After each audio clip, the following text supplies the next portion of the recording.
it's so interesting that what God is doing at the moment. I think, when things line up, that's my water, thank you. God is in it. And last week, obviously it was Testimony Sunday. I wasn't here because I didn't feel well, second week in a row. And Dad asked one of the questions, which was, what promise of God are you clinging on to? And I love that because I wanted to talk about waiting this morning. And I thought it was just really timely that Dad spoke about it, because it's really easy to focus on the things that we're, like the end result, So if you're waiting for something, you're like, I'm going to feel better when that result happens. And I feel like rarely maybe people don't think about actually what is God doing in the waiting period. But waiting's hard, and it's tiring, and it's frustrating, and it's sometimes a bit hopeless, and it's the tough bit that you're waiting for the result. But did a bit of research, and apparently there's 158 verses in the Bible that talk about waiting. So we know we're in good company when we're thinking about waiting and what God's doing in that. God has asked people to wait from the very beginning, and so there's a reason for that, because God uses that waiting period, and it's crucial and it's key. And ironically, I was meant to preach this 2 weeks ago. So 2 weeks ago, I felt like really I had probably about 30% of a preach by the time it was like Saturday night, and I'm like, this is not okay. Like normally I'm the sort of person that preps, I don't know, a couple weeks in advance, and God kind of drops these like little hints of what to preach about, and I'm like, great, it's all forming, this is good, and we're ready to go. And every single time I'd spend time with God to say, God, like, what do you want me to say this week? All I heard was God say, just keep waiting. And I'm like, okay, that's fine. I've still got 2 weeks. I can just do that. I can keep waiting. That's fine. And then like a few more days will go by. I'm like, God, like, come on, now's the time. Like, what do you want me to say? And he's like, just keep waiting. I'm like, okay, I'll try and be really patient about this. And I'm not even joking. It probably got to about Wednesday. I'm like, God, I have waited. Like, now's the time. I've only got a few days left until Sunday. And I was getting more and more frustrated and quite frankly losing patience with like, God, why are you not dropping me like pearls of wisdom to share?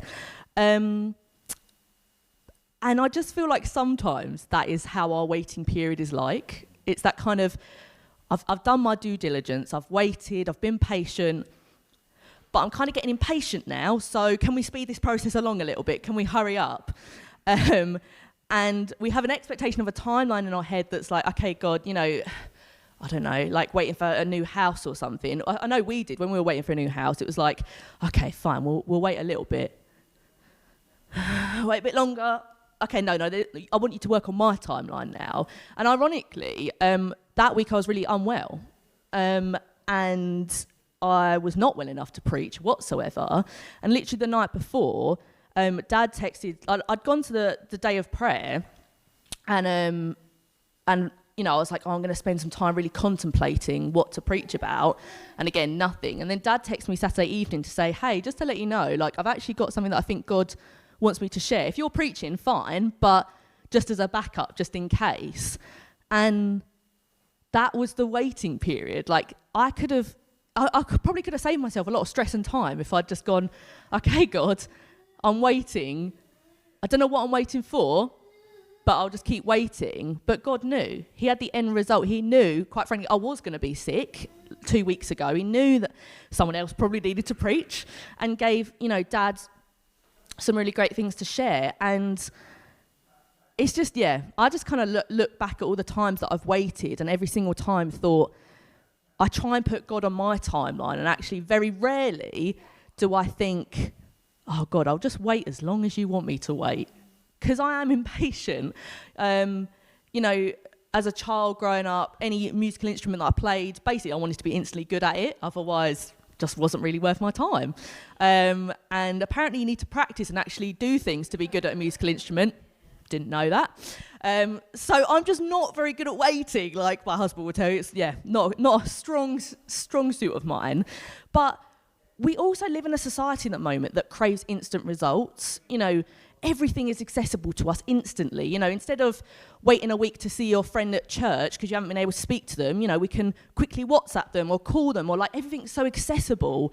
Or, instead of driving to your local Mackey's or whatever, you're like, great, I'll just get a Deliveroo and like order it straight to my house. Like, we live in a society that waiting just isn't an option.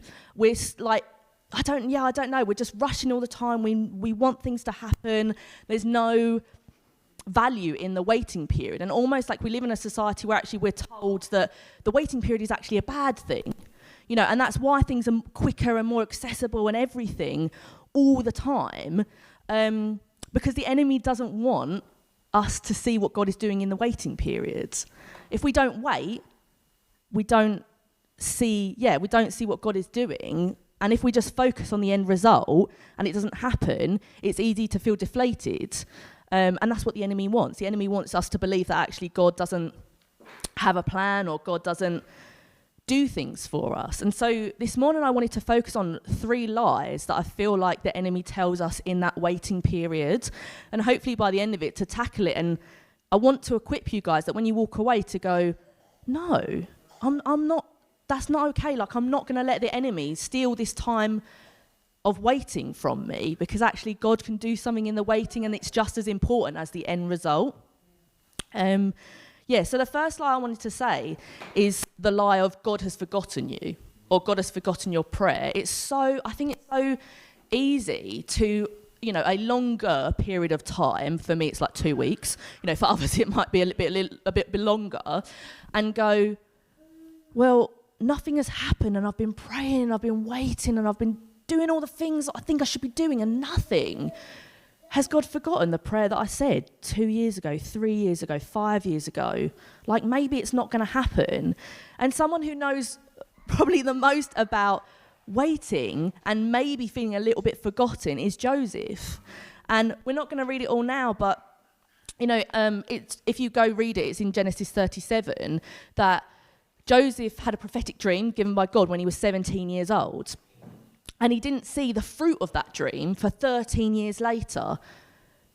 I don't think I've waited 13 years for anything that I've prayed for, but I would probably feel quite disheartened about a year later, let alone 13 years later. And all throughout that time, he went through being mocked by his brothers, being sold into slavery, trying to be seduced by Potiphar's wife, thrown in prison, all the kind of stuff that makes you think, is God really in this? Like, maybe I've got it wrong. Maybe actually I believe in a God that doesn't exist or isn't real. It's the lies that the enemy wants to convince us into when we wait for a long period of time. But in the story of Joseph, God still fulfilled his promise. 13 years later, God had a plan, and after Joseph had waited, God gave Joseph the ability to interpret a dream Pharaoh had, gained his trust, and then again, I will read a little bit. So we read in Genesis 41, verses 41 to 43. So it kind of, again, because it's 13 years, we've got to skip a little bit in Genesis. And it says, so Pharaoh said to Joseph, I hereby put you in charge of the whole land of Egypt. Then Pharaoh took his signet ring from his finger and put it on Joseph's finger. He dressed him in robes of fine linen and put a gold chain around his neck. He had him ride in the chariot as his second in command, and people shouted before him, make way. Thus he put him in charge of the whole land of Egypt. And I just think that's absolutely wild that from where Joseph started when he was 17 years old to that, I don't think probably even Joseph fully understood that that's what was going to happen. But again, God had a plan. God hadn't forgotten him. God knew what was going to happen, but certain things needed to happen in that waiting period in order to see the fruit from it. And I genuinely quite like the sort of the story of this. So I'd encourage you to kind of like read it over, because again, it's one of those like you hear it in Sunday school and it's kind of, or maybe you see the film or whatever and like it's brushed over. But I think there's so much value in actually reading about his life and reading about the periods of time that Joseph had to go through to continually look and go, God, are you in this? Are you there? Like, what is happening? But again, God did fulfill the promise. And so there's that story in the Bible that is relatable, but sometimes it's easy to forget what is happening in sort of like modern day, if you like. And And so I wanted to give you a very real example of someone who's waited and who knows waiting very, very well. And that is my sister. And I could have explained it for her, but I think it's really awesome to sort of hear it from her mouth exactly, of actually someone who's waited time and time and time again. So yeah, we're going to watch a little testimony video from Meg's. Oh, Dad's at the computer, lovely. And I just want you to, watch it, and then I'll come back. Hi friends, Annie has asked me to share a little bit about my experience in the waiting season. I've had many of these and still am waiting for a few things, but I've learned a lot through them as well. I speak from a place of still learning. I do not have this sussed. I do not do it in the most gracious way every time, but every single time it gets a bit easier because God is teaching me through it. So I've had multiple seasons in my life where I've been waiting for houses or jobs, or recently a placement for my college, all sorts of things. And a lot of them have been to do with provision. And every single time God has come through. Me and my family have started to say, when I'm waiting for something new, well, God likes to do things last minute with you. And it's true. But what I'm learning is that actually he likes to be perfectly on time. So if you said to a friend, I'm going to meet you at 5 p.m. and they turned up at 5 p.m, you wouldn't think they're late. You would say they're perfectly on time. And I have learned that, in my experience at least, God doesn't often come early. He comes perfectly on time. He provides perfectly on time. And that we can perceive that as last minute, but actually it's on time. He's never late, ever. In multiple times of waiting, I have hit a moment of panic where I've just had to cry out to the Lord and go, this isn't happening. I don't know how it's going to happen. I can't do it. The numbers don't add up.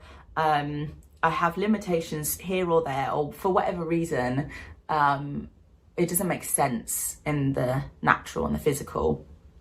And at that point of breaking, which sometimes is not very pretty, God has met me and given me the most immense peace. And every time I hear him say, thank you, child, you've given it to me now. Let's go.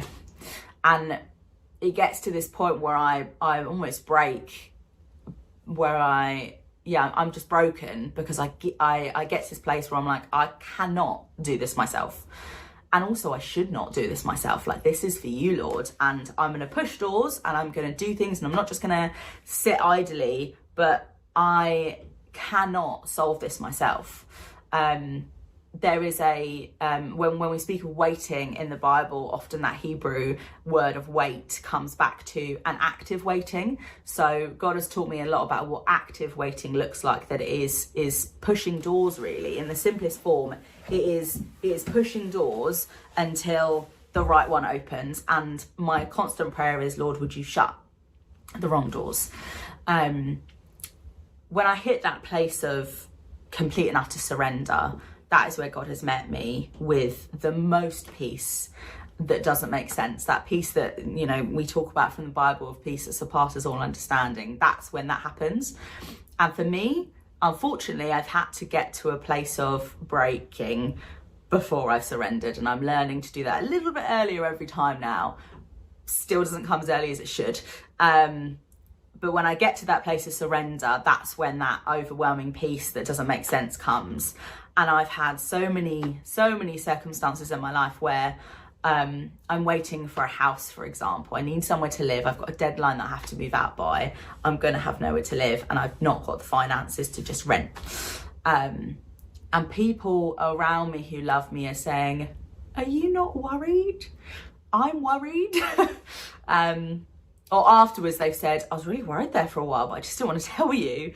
And in that moment I've gone, I'm not worried anymore, because God comes through. And the biggest thing that I cling on to now is remembering those times. If I had to give you like a practical, do this thing, my biggest thing is looking at the times that God has come through before, which for now I feel like I have quite an extensive list, which means it gets a little bit easier every time. But to look back at all the times God came through, and it wasn't in my strength, and it was far greater than I'd even asked him for, that is where I get that peace from now, is looking back at the evidence, because God is so gracious that he gives us faith, and he gives us times where we have to just believe without evidence, but he also is so gracious that he gives us along the way, the journey of life, the more that we trust him, the more that we see that evidence. And that is only built by when I surrender to him and let him do the work and come through and guide me in what doors to push. That is when I build those stories and testimonies. I would say that the waiting season can be the hardest there is, and there's multiple things I'm still waiting on. They haven't come yet. But it's where I feel closest to God, because I have to relinquish control, and I have to give it over to him because I'm not capable. And that, I think, is actually the greatest blessing, that I have to get to this place of surrender, of going, I can't do this, Lord. I cannot do this on my own. And he never fails to meet me there. So yeah, if you're in the waiting season, I feel you. I really do. But that wilderness is where God meets you and provides and comes close to you. There is multiple stories that we can look at in the Bible of people waiting and God being near them. Turn to those stories in the Bible. Look at Abraham and how he waited for so long to fulfill that title of Father of Nations. Like, look at Joseph in prison. Look at like all of these people who are waiting and going, like, you know, the Israelites in the wilderness, and just looking at them going, we'd rather be back in slavery. Like, God has given us so many stories to look back on, and they don't end in the waiting season. They always end with him coming through and him providing in an even greater way than they imagined. And that's what he's done in my life. I'd encourage you to look back at those stories and the stories in your own life and remind yourself and tell your flesh, God is with me. God has got this. He does not leave me. He does not abandon me. He has not forgotten me, because he never has and he never will. I knew I couldn't say that, because Megan has like first-hand experienced it, and I'm so thankful for the video that she shared, and I hope you guys are encouraged by it. And I love what she spoke about when she said about active waiting. And again, when it feels like you've done all that you can do in the waiting period and still things are maybe not going the way you thought, or you're not seeing any results, it can feel like you've almost stopped actively waiting because it's been and gone.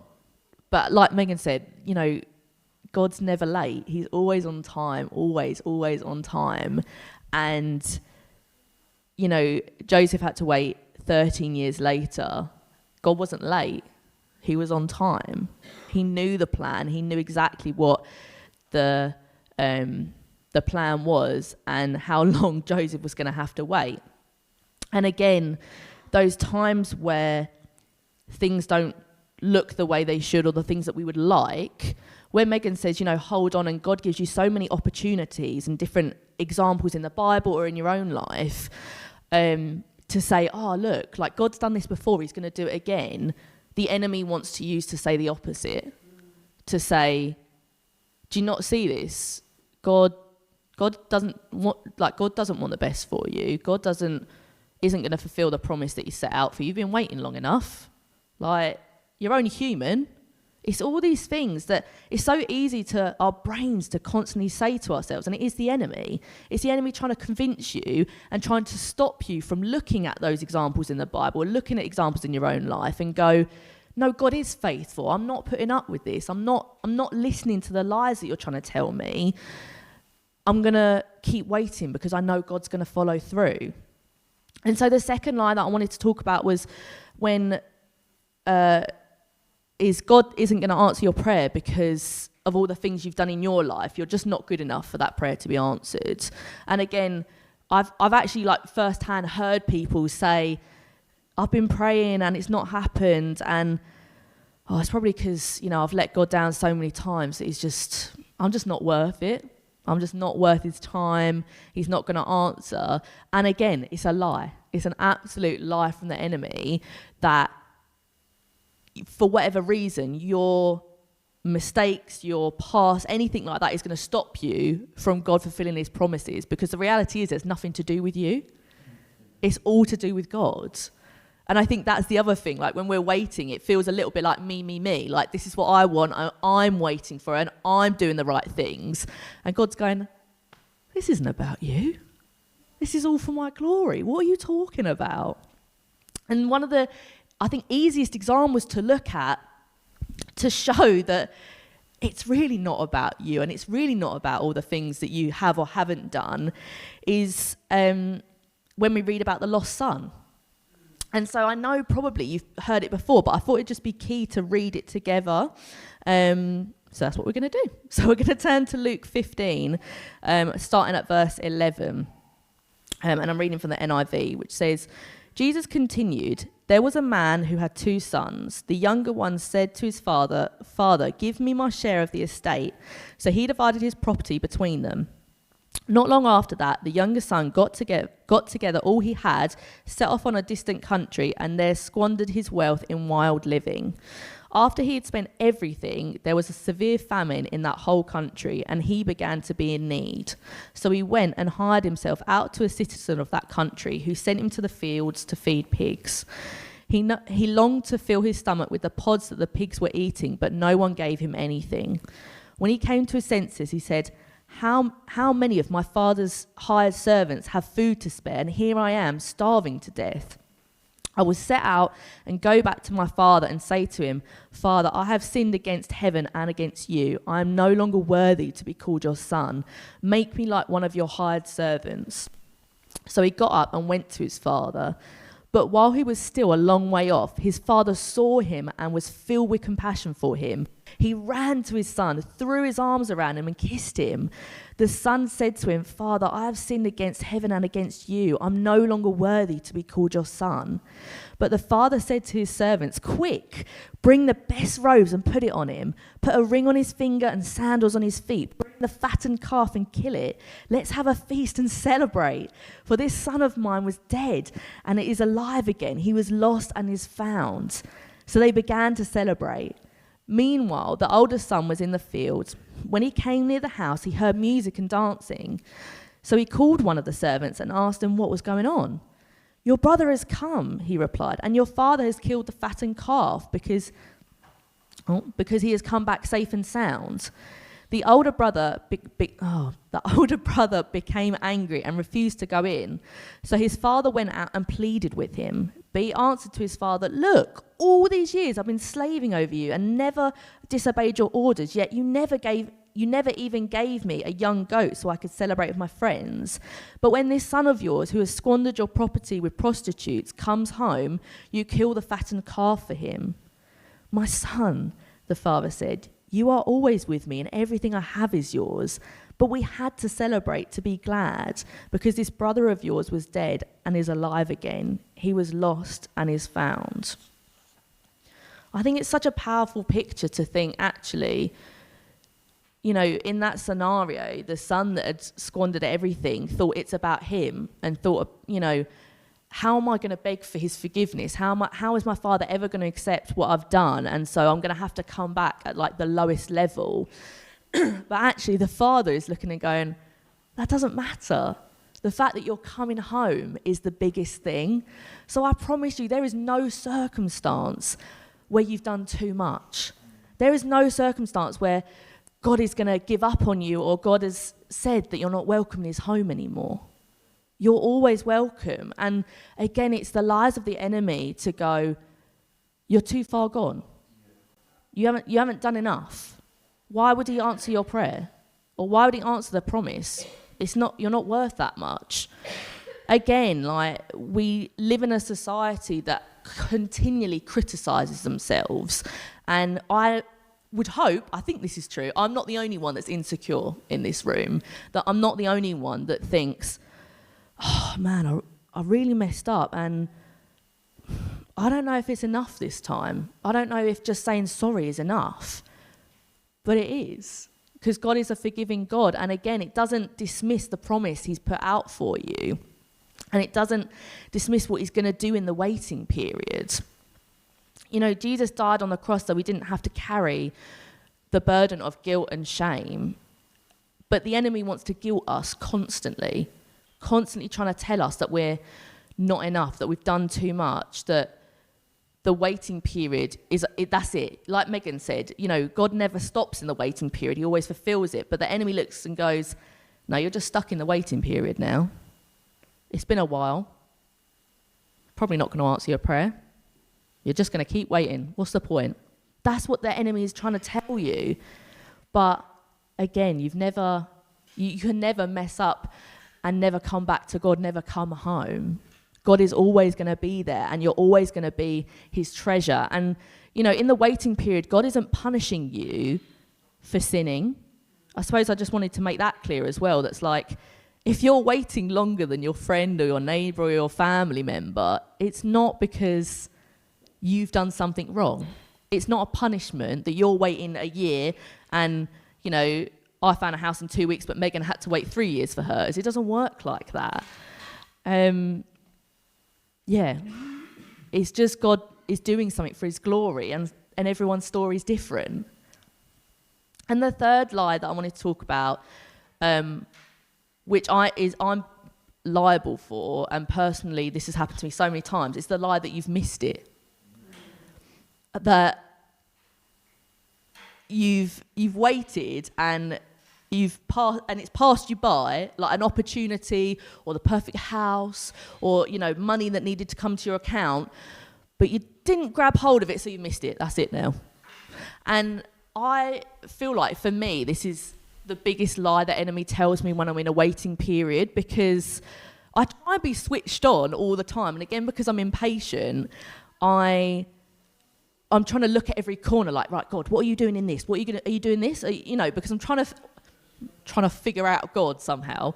And I do get to a place where I'm like, did I miss God's blessing?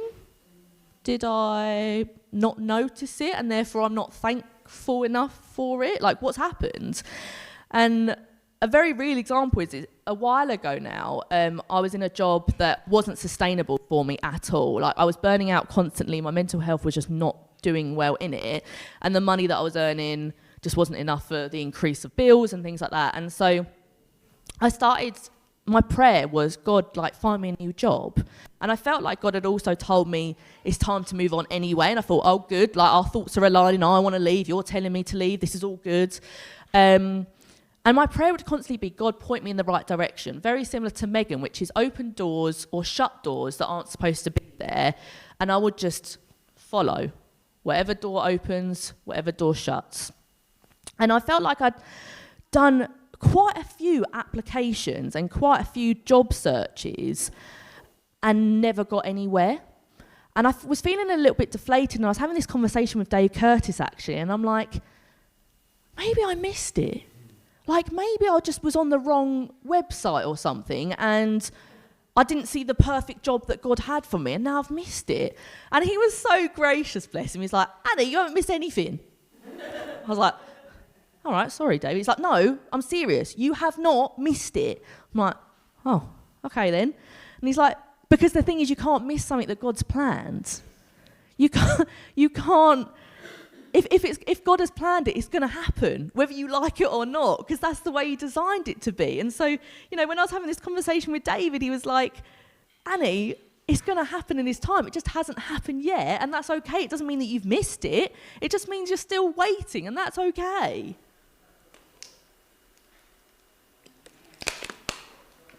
And I found that such a realisation about, again, waiting periods can feel like it's about us.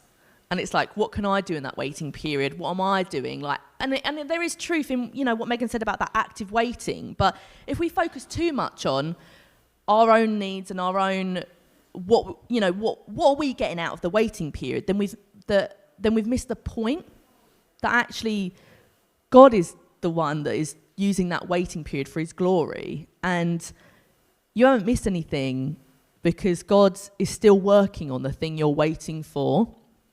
And yeah, God's in control. It's not you. Again, I'm a little bit of a control freak, so I need to know what's going on most of the time.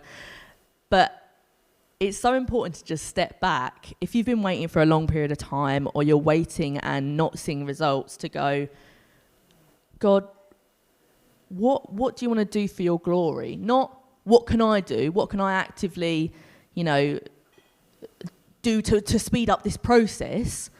It's about, okay, God, this is your timing. It's not the way I would have planned it, but you see the bigger picture and I don't. You have all the truths and I don't. And there's never going to be a point where, if God has planned something, that it's going to go in the opposite direction, because it's like, oh, whoops, didn't know that was going to happen. It's not. It's never going to happen that way. So 3 lies. I want to just very quickly, but go through 3 truths to counteract those lies of the enemy. Because again, what Megan said, it's so key to counteract what the enemy is saying, and it's so key to look back at examples and build that faith up. And so almost 3 quick, easy wins to counteract the enemy's lies is, the first one is that you're not alone in the waiting. Again, there are countless times in the Bible of people waiting. So even if you're the only one in your friendship group, the only one in your family that is waiting for something, you're not alone. There are timeless examples where God has asked other people to wait.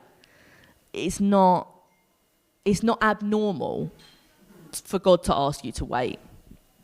And in Philippians 4 verses 6 to 7, it says, "Do not be anxious about anything, but in everything by prayer and supplication with thanksgiving, let your requests be known to God, and the peace of God, which surpasses all understanding, will guide your hearts and your minds in Jesus Christ."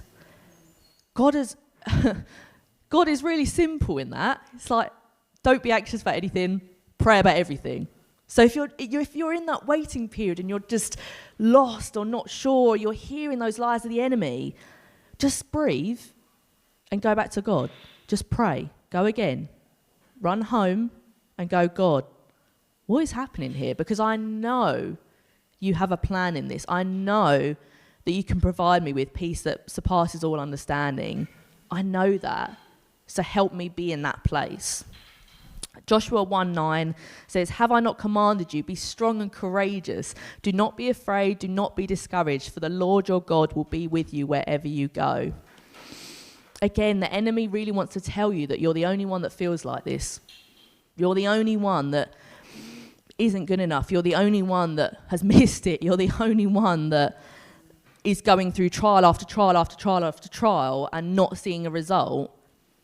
But God says, don't be afraid, don't be discouraged. The Lord is always with you. So again, if you're looking in the Bible and you don't relate to them, and you're looking at your friendship groups and you don't relate to them, and it's feeling lonely, then just know your Father in heaven is standing right beside you in that waiting period.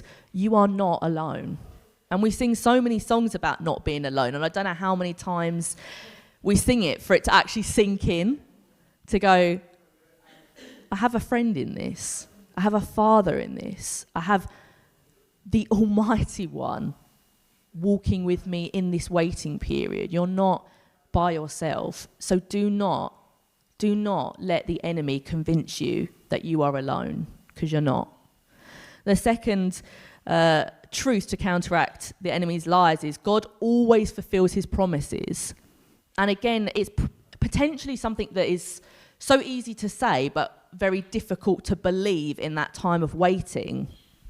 2 Corinthians 1 verses 20 to 22 says, "For no matter how many promises God has made, they are yes in Christ. And so through him the Amen is spoken by us to the glory of God. Now it is God who makes both us and you stand firm in Christ. He anointed us, set his seal of ownership on us, and put his Spirit in our hearts as a deposit, guaranteeing what is to come." Just like there are countless people in the Bible that you can look at that have waited, there are also countless times in the Bible that God has fulfilled his promises. So if you're, on step 1 of what Megan's talking about, Megan is, I don't even know how many times down the line that she's had to wait for something. And like she said, it's built up her faith. If this is the first time that you're really waiting for something big and you're feeling lost and you don't know what is happening in the waiting period, look back at all the times God has fulfilled his promise in the Bible Like, you don't necessarily need your own life examples to look and go, God is true to his word. God is faithful to what he has set out, and there's no circumstance where what he's spoken out isn't going to be fulfilled. And then the third quick truth is God's timing is perfect and he's always on time. And it's interesting because I thought about this, and I didn't send Megan the preach notes before I'd asked her to do a video, but she said exactly how, you know, one of the thoughts that I had, which is God's timing is perfect in everything. God does not work on our timing, and it can be frustrating, it can be irritating, it can be tiring, but he is always on time. And 2 Peter 3 verses 8 to 9 said, "But do not forget this one thing, dear friends. With the Lord, a day is like 1,000 years, and 1,000 years are like a day. The Lord is not slow in keeping his promises, as some understand slowness. Instead, he is patient with you, not wanting anyone to perish, but everyone to come to repentance."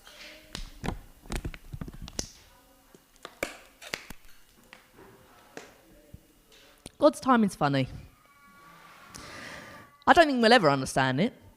I don't think there's enough time that we can spend before God explains how his timing works. It's far greater than anything we can even comprehend, understand. So when we try and put our timeline on God's time, it's never going to work because he doesn't work on our timeline.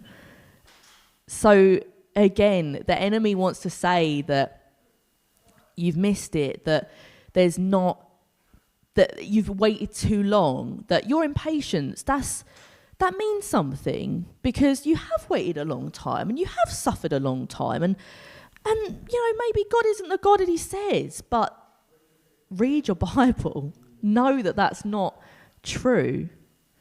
James 5 verses 7 to 8 says, "Be patient then, brothers and sisters, until the Lord's coming.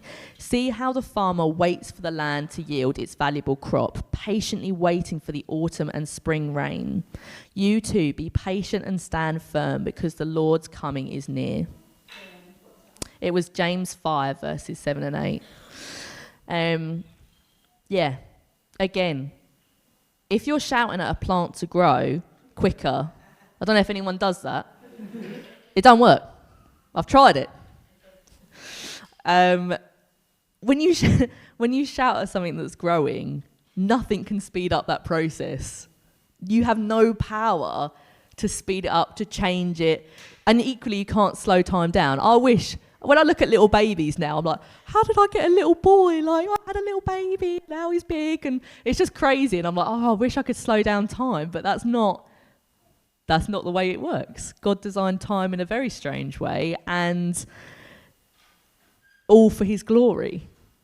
So we're waiting for that crop. We're waiting for that fruit to come to be, but it's only going to work in God's timing.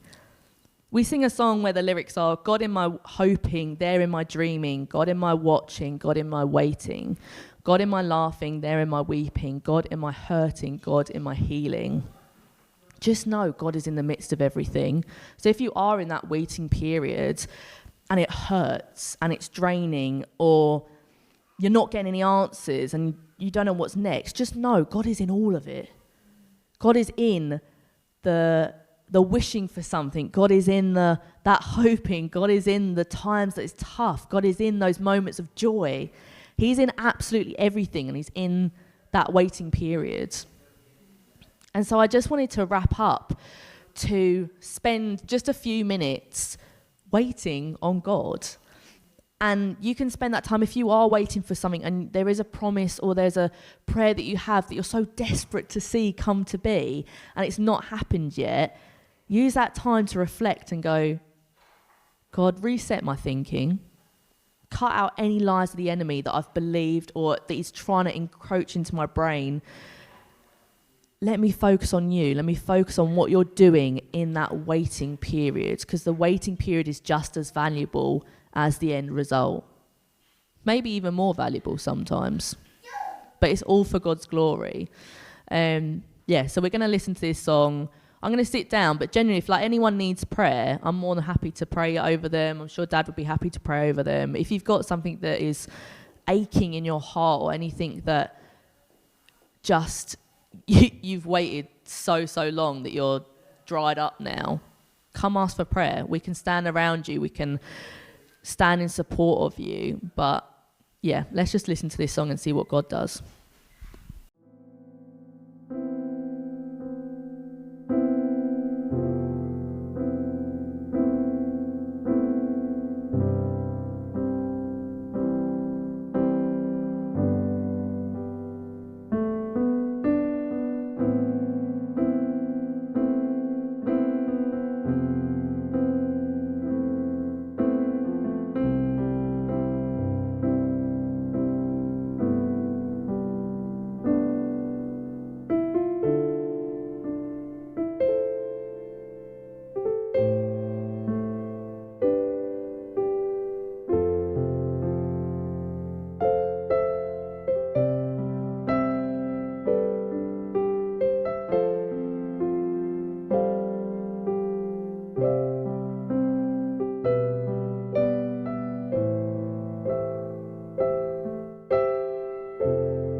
Lord, I want to thank you that you are consistent all the time, and that despite the waiting period, we know that you do great things in that.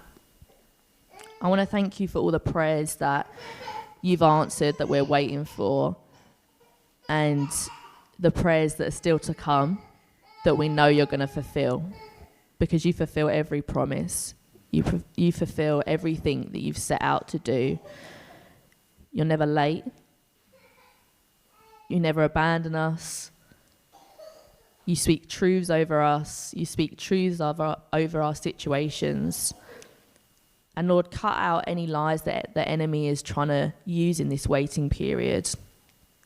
Cut out anything that the enemy is trying to steer you away from, so we don't focus on your glory. Help us be patient and joyful in the waiting period. In your name, amen.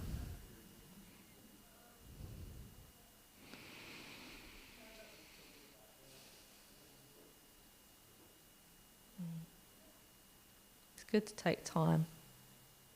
I don't know if you guys went to the day of prayer, but it's just good sometimes with everything else going on, like the kind of the song that we just listened to, with all the noise that is in our lives. It's good to just stop and bring ourselves back to God being the centre.